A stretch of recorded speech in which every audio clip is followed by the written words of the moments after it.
Hello, chess friends. Today we're going to be looking at a very nice game. This is actually from the series of, let's see, The World's Greatest Chess Games, the Mammoth Book of World's Greatest Chess Games. And the first one we're going to be starting off with is going to be Alexander McDonnell versus Louis Charles. And I'm not even going to try and say this last name, but it's in the details if you want to take a look and try to pronounce it yourself. So let's go ahead and take a look at this game. This is a beautiful game. And when I see this game, I always think about Philidor's quote or saying, which is, pawns are the soul of chess. So let's see how Alexander versus Louis goes.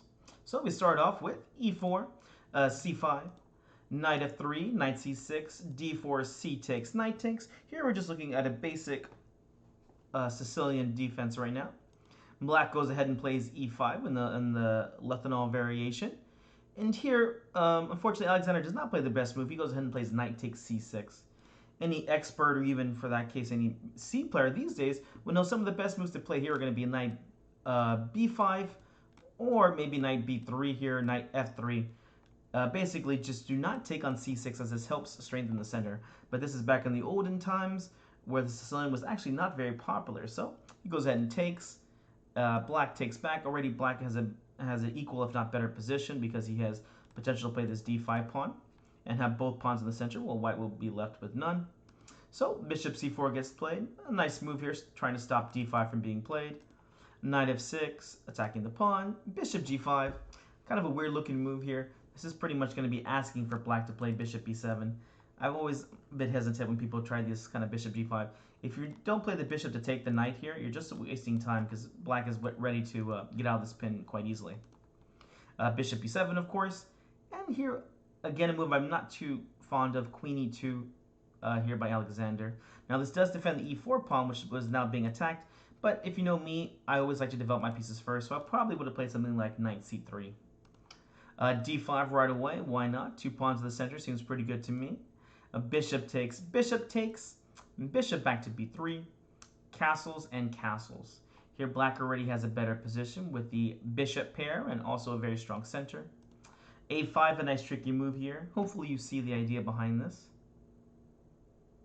This was a little small threat of playing bishop a6 to skewer the queen and the rook. So he goes ahead and takes, pawn takes back, and then rook d1 jumping out of the way. Pawn to d4 gets played here. It's kind of uncalled for in my opinion. You typically don't want to move your pawns unless really needed. I might have played bishop b6 or maybe bishop b7 myself here. You do have to be careful with like the bishop takes d5 ideas, but I'm not too sure. Maybe this d4 was the best move to be played. Anyways, d4 gets played, and pawn c4. A very interesting idea. This does give white the pass pawn, but it also makes this d pawn a pass pawn too. And when you see a mobile pawn center, maybe this is not the best thing to do. Later on, this is going to haunt Alexander with these beautiful pass pawns. Queen b6 developing the queen. Bishop c2. Hopefully you're not thinking about trying to grab this pawn right here, because, well, if you do, play queen takes b2. Uh-oh, you're a little bit embarrassed here. Hopefully you see it. Bishop takes h7, check, winning the queen.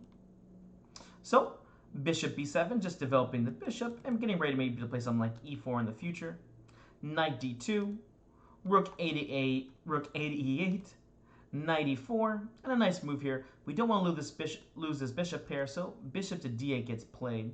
A very interesting move here. I might have gone bishop b7 myself here, but bishop d8 also has its own merits. Bishop d8 also comes with a nice idea about trying to push forward in the center and also on the king side.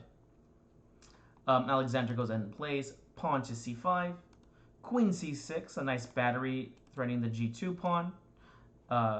Here, the big threat for black is to play f5, e4 again, get these pawns rolling. Luis definitely knows his biggest advantage in this opening, which is the center, and trying to push these pawns forward. So f5 is a really big threat here, kicking the knight and trying to go for checkmate here, but also just pushing these pawns forward. Pawn f3 got played. Bishop to e7. Again, this is where I was wanting the bishop to go to in the first place. Rook c1. And here it comes, pawn to f5, kicking this knight away. Although Alexander tries to get a bit of counterplay here with queen c4 check, king h8, and bishop a4. Now, although this does win the bishop pair, I mean, this is going to win a exchange or a rook for a bishop. This is definitely not a good situation for white still. White will win the rook, but these pawns are just way too strong here. If you're looking at this position and you're not sure if this is good for black, then you definitely need to be taking a lot more look at these chess games. It's not about the pieces that are on the board, that are off the board. It's the ones that are left on. And here, black is going to have plenty of counterplay and attacking chances. So, queen h6, making this queen very annoying. Bishop takes on e8, and a nice move here. Should we take on e8? Should we take on e4? This is not a hard choice for a strong player. Of course, we're going to take on e4 here, as we're going to get these beautiful pawns in the center here. I like to call this like the tank, because it's slowly rolling forward here, and they're all able to defend each other.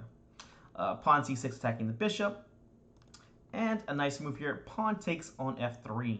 This is definitely a move that Alexander missed, and Alexander just goes ahead and plays rook c2 guarding. What happens if we try to take on b7 here? Uh-oh.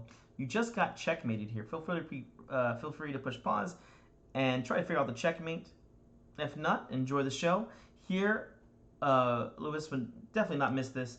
Queen e3 check, king h1, check on g2, king takes g2, rook f2 check, king g1, rook takes b2, king h1, queen f3, and mate. It would have been a very beautiful checkmate, again, with these pawns just crushing through and allowing the queen and rook to penetrate on the second rank. That's why Alexander goes ahead and plays rook to c2. And after queen e3 check, king h1. Here, we don't want to take on g2 here, as this actually will help out the rook to start attacking over here. So even a stronger move, bishop c8, just saying I'm going to move this bishop away. Your bishop's still being attacked. Bishop to d7, saying let's make some trades. And now for the great move, pawn to f2. Uh-oh, this is it. We now have 1, 2, 3 passed pawns that are being pushed forward here, nice and methodically by Luis. Rook f1 got played, trying to put a little pressure on f2. That's okay. I have more than one pawn here. Pawn d3 attacking the other rook. Rook goes to c3 here. Bishop takes d7, and c takes d7. e4 defending on d3. Queen c8 here. Of course, we cannot take, as well, after pawn takes back, we just get another queen, and it looks like we're going to be getting checkmated there too. So bishop d8 was played. Queen back to c4, and here the pawns just take it for us. Queen to e1, attacking the rook for back rank checkmate. Of course, we don't take. Rook c1, and hopefully you see this move. These pawns are beautiful. Pawn to d2, attacking the rook, but also saying if you take my queen, well, I'm just going to take back and make another queen. Rook to d1, e3.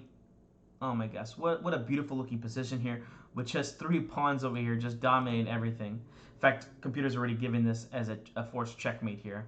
And, well, Luis doesn't disappoint. Queen c3 here. Queen takes d1. Rook takes d1. And now for the final move, e2. Now, you could have actually played f1 here to get checkmate. But I must say, I do like his style by playing e2 here, as this is a very aesthetic or beautiful looking position here. This is a beautiful game showing the strength of the pawns, especially the passed pawns. Hope you enjoyed this game. We'll be taking a look at more games just like this in the series. Thank you.